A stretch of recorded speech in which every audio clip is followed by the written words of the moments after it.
If someone from the future told me that Disney, the purveyor of wonderful animated movies and classics that stood the test of time from my childhood and the childhood of every would-be artist and non-artist alike, would be scantily tethering between the fine line of making animated movies majority of their fans sadly don't want to watch and frantically evading bankruptcy, I will tell that person they're literally insane. But alas, it has come to the point where Disney is no longer held high on a platter and called the king of animation, and a new contender has slowly risen out of the void, claiming that title while casually stepping into the big boy shoes of Disney and attempting to fill them without bursting out their toes with their brand new animated movie K-pop Demon Hunters, which so far has to be the best animated movie that has come out of 2025, beating everyone's expectations and blowing the critics out of the water. But of course, there are still people who found this movie problematic and cringe and shared their unpopular opinions across everyone's favorite overly used doom scrolling app, TikTok. But before we open that can of worms and start getting riled up over why John Pork 69 hates K-pop Demon Hunters, let's briefly talk about why I and other casual people on the internet enjoyed the movie, without any spoilers of course. K-pop Demon Hunters follows the story of a young group of female K-pop singers who use their singing voices to keep evil out of the human world and fight demons along the way. As their music grows increasingly successful, they meet a rival boy band that stand between them and their #1 goal of winning the Idol Awards and keeping demons away from humans for good. So now they have to challenge the Saja boys, fight the demon bad guy, and save the world from impending doom in a nutshell. The main plot of K-pop Demon Hunters is pretty straightforward and doesn't really try too hard to subvert the audience's expectations too much. There are a few last-minute twists but aren't nearly that impactful, and I think most people who came in to see the movie just for the plot or story will definitely be left feeling underwhelmed by the end of the movie. And this is not even to bump the movie out for its story or lack thereof, but what heavily carries the weight of this movie is the art direction and animation. Sony Animations is already known for their spectacular art when it comes to their animated movies, and so far they have a roster of pretty solid movies with great art direction like Spider-Verse and funny 2D looking animation with Hotel Transylvania. But K-pop Demon Hunters raises the bar yet again and introduces us to a new way of expressing emotions in 3D animation by combining these 2D expressions often found in anime with 3D models, making them look extremely stylized yet still expressive and exaggerated. Each character has their own set of unique expressions that are all very funny and fit each character's different personality. And while we're talking about the characters, can we just take a moment to appreciate just how good the character designs in this movie are? Each of the characters have such distinct shapes in their silhouettes you can immediately tell which character is on screen even if they're completely blacked out. Another part of the characters that stand out a lot are the costume designs. Each group member has a clearly defined theme based off of their personalities, and the design choices reflect that down to the hairstyle, accessories, and even their choreography style. The costumes blend popular K-pop fashion with a rather unique modern flair and use traditional Korean motifs like hanbok sleeves, talisman symbols, and other elements from Korean tradition, each cleverly infused into parts and pieces of their combat gear and flashy stage wear. There's also a lot of streetwear inspired modern outfits, and you can tell a ton of work went into making each girl feel very unique just through their design, which plays a very important role in storytelling and characterization. Next are the tropes. The movie is a balanced mix of popular tropes that fans of K-pop, anime, and action fantasy will recognize and enjoy. Each member of the group fits the classic archetype of being either the fearless leader or the edgy rebel, the bubbly optimist or the brainy strategist. Every single one of these characters creates an entertaining and engaging team dynamic that's easy to root for when we see them on screen. The movie also leads with the power of friendship theme and uses empowering moments to show teamwork and emotional vulnerability is the key to unlocking each character's full potential. There's also a strong influencer/celebrity fan culture arc that explores the struggles behind the spotlight, showing the consequences of the girls' actions and how almost everything both groups do or say has an influence on the fans and the rest of the city. There's also several nods to K-drama moments, like when the girls meet the Saja boys for the first time and Rumi sees Jinu and he bumps into her. I'm tung tung tung sahur. And I love ballerina cappuccino. Brain rots my world. That whole scene just feels like it literally came out of a K-drama. Also, by the way, is it just me or does Genu look like an animated version of Samda's art? I feel like there's a slight resemblance in there. Tell me, do you guys see it too, or am I just seeing things here? Cultural representation also plays a major role in K-pop Demon Hunters, focusing heavily on Korean tradition, mythology, and the global influence of K-pop. The film features Korean characters and includes Korean language and slangs, and references spiritual elements like talismans, ghosts, and shamanic rituals in stylized ways. It also highlights several aspects of K-pop idol culture, like the intensity of training and performing, the pressure from fans, industry control, and showing the power of the K-pop fandom through fan chants, light sticks, and parasocial behaviors. Characters from various Asian backgrounds reflect the international and wide appeal of K-pop groups. Each of these various elements combined together played such a huge role in making the movie a modern-day masterpiece that can only be truly experienced after watching the movie. I myself am not even heavy into K-drama or K-pop, and when I heard the name of the movie for the first time, I immediately brushed it off aside because it sounded cheesy and cringe, and I didn't even expect it to be half as good as it turned out to be. But after watching it for the first time, I can gladly say it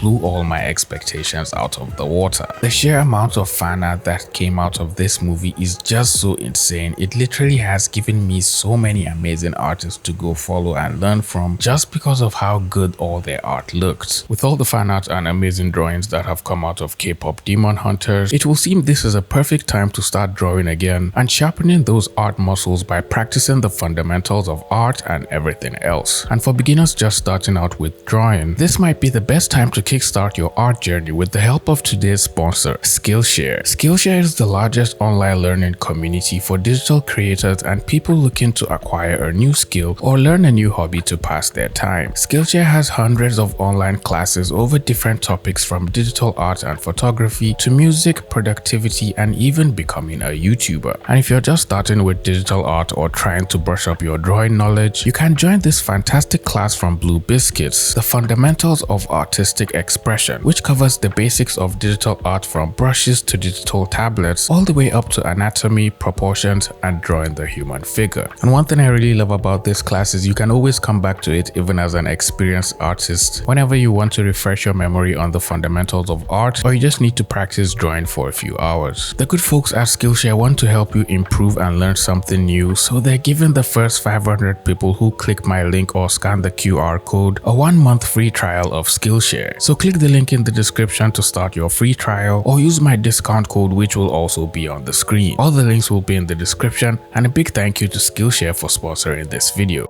This movie created its own little fandom within the art community, filled with people who deeply loved and enjoyed the movie and each have their own favorite characters and love them deeply. But when there are a bunch of people who collectively love and enjoy a piece of art, a movie, or an animated show in this case for one reason or the other, there lies an equally similar sized amount of people who collectively hate and despise the very thing everyone else has chosen to love. And one thing I love about the internet is everyone who is naturally entitled to their opinion has no problem sharing these opinions regardless of how unpopular or controversial they are, and they always seem to attract people with similar opinions to them. I actually hate K-pop Demon Hunters so much. I got like 30 minutes in and had to stop because of the amount of cringe I felt.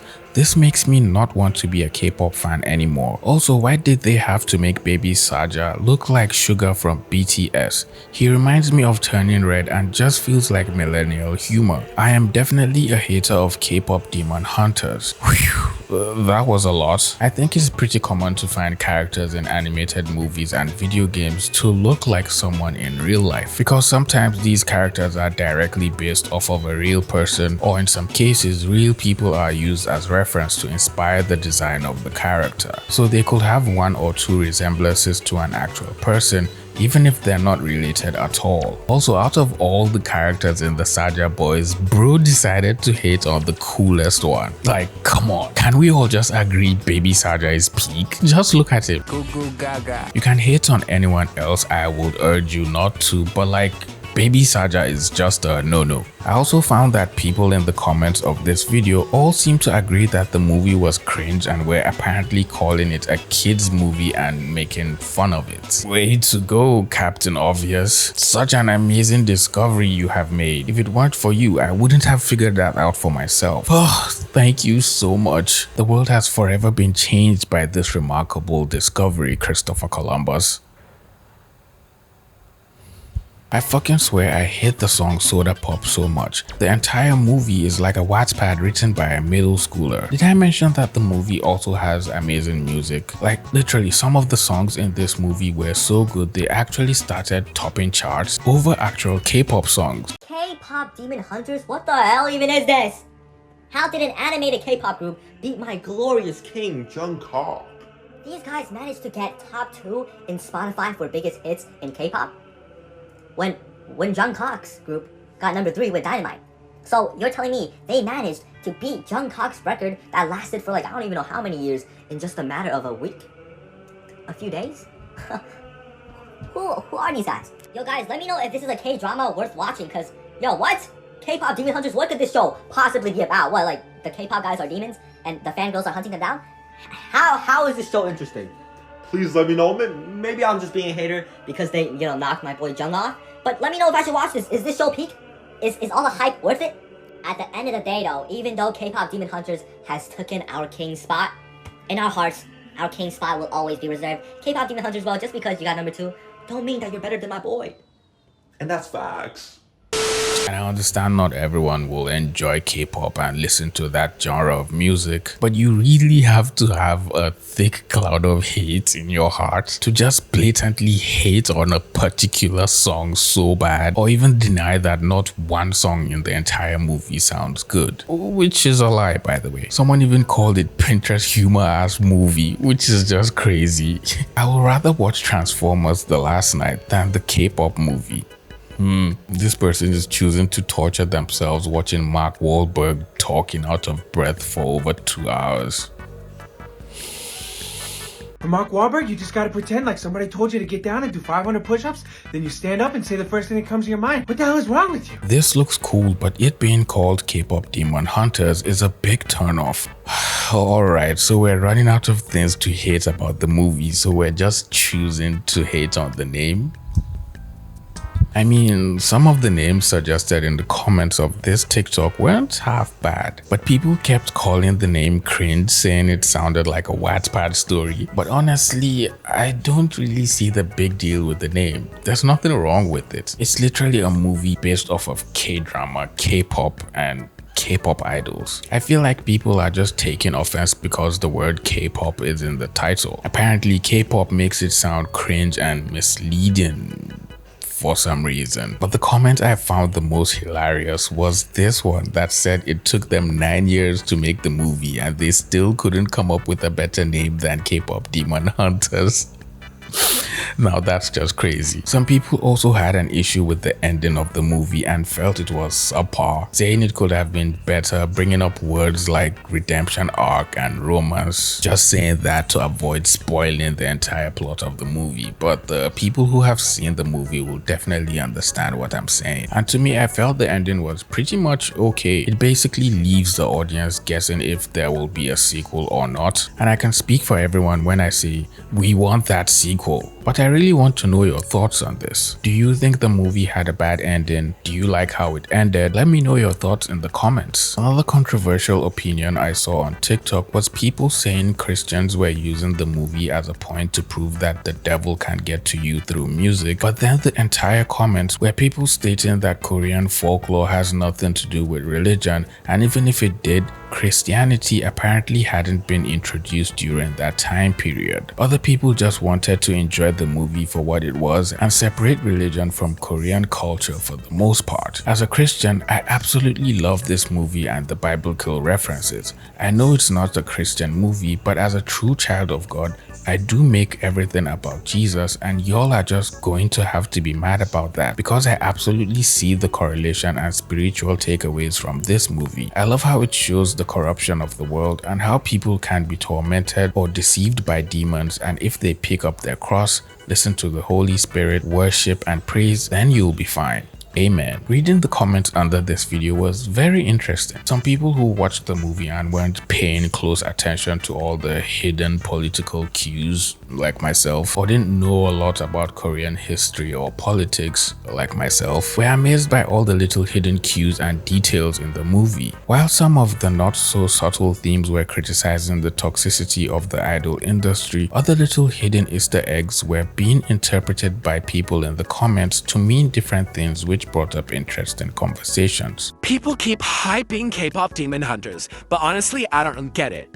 Like, the story is super basic. It literally feels like an anime tropes with K-pop sprinkled on top. Literally, the demon boy band is literally not hot. They're not even attractive either. Like, I've seen better looking dudes on like video games, bro. K-pop Demon Hunters, it's actually so good. The music is peak. No, the music is bad. It sounds like AI tried to copy a K-pop hit and gave up halfway. It is not deep or emotional. It's just flashy with no substance. Cool visuals can't save a boring movie, bro. Literally. And also, people are going crazy over the Saja boys in K-pop Demon Hunters, but actually, they're just not attractive. Like, they all look the same, like someone copied and pasted a basic K-pop idol design. Like, seriously, there's no personality, no charm, nothing special about them. I've seen more interesting faces in video games. If this group showed up in real life, I doubt anyone would care. Like, honestly, their song wasn't even great either. I don't get why people are calling them attractive and stuff, because they're really not. And yeah, that's literally all I have to say about this movie.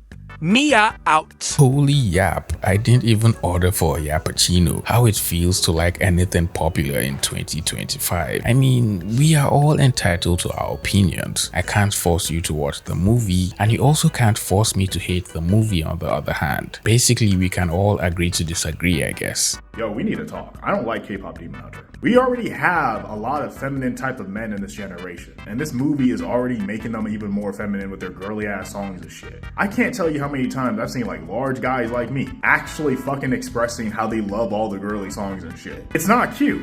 It's not. You're a grown ass man. You're a grown ass man. I'm glad bro was just joking. I also found this video that said the soundtrack was absolutely trash, saying it was the blandest music ever made. I wouldn't say I know and listen to a lot of K-pop, but one thing I can tell you is the music definitely wasn't bland at all. I think the soundtrack fit the theme the movie was going for, but we can all agree to disagree. A lot of other videos were mostly making fun of the comedy in the movie, calling it cringe because of the expressions the characters were making, and the comments called it your sister's humor, Reddit humor, millennial humor, and every other kind of humor you can think of at this point. Someone even said they were patiently waiting for K-pop Demon Hunter hate for so long. Like, this is so funny how people are teaming up just to hate on a movie. Just because people are enjoying something, people are finding offense in that, and then just trying to hate it for no reason at all. This video literally has almost 9,000 comments filled with people just talking smack about the movie. Is it made for kids? Yes. Are the expressions over the top? Yes. Does that make it cringe? I don't think so. Maybe to you it does, but I found it pretty enjoyable and really pushed the bar to just what you can achieve with traditional expressions for 3D characters. K-pop Demon Hunters is showing us that Disney is no longer the king of animation. Hi, I'm Jackie. I was an animation producer. Let's talk tunes. There's a really great article in Animation Magazine that interviews the directors of K-pop Demon Hunters. Directors talk about their influences, their inspiration, and something that I found that was really insightful was they talk in detail about their experience working within Sony. Over here, one of the directors says that Sony doesn't have a house style. House style is basically, for example, when you think of Pixar, that specific Pixar look pops in your head. Usually with a lot of these bigger studios, once they struck gold with a style, they stick to it. Sony did things differently. Just because Spider-Verse was super successful doesn't mean that their next 10 movies need to look exactly the same. In fact, it sounds like it's quite different.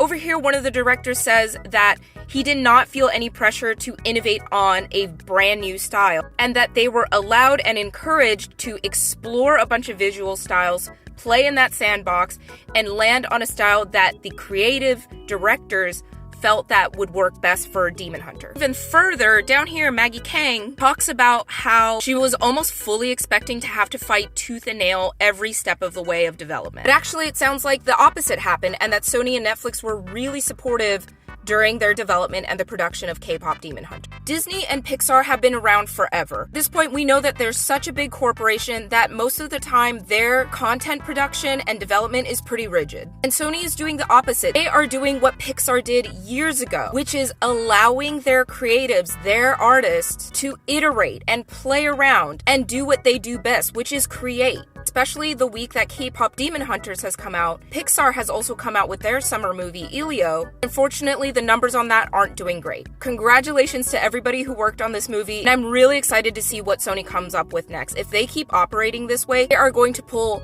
way farther ahead, and all the other studios are going to be pressured to innovate. I think K-pop Demon Hunters was a great movie through and through, and so far it seems the directors at Sony are pretty good at spotting trends and figuring out what their audience will ultimately enjoy. Right now they're nailing the art direction and spoon feeding us with good movies one after the other, and at this point it doesn't seem like they're going to slow down any soon. And while Disney on the other hand seems to keep missing the mark with their recent movies, there's still a slight glimmer of hope they can surprise us in the foreseeable future with something good. I hope. Well, it looks like you've made it to the end of this video. If you enjoyed the video, please leave it a like, share the video with a friend who also enjoyed K-pop Demon Hunters, and subscribe to the channel if you're new here. With all that being said, I'll see all you pretty penguins in the next video. Bye.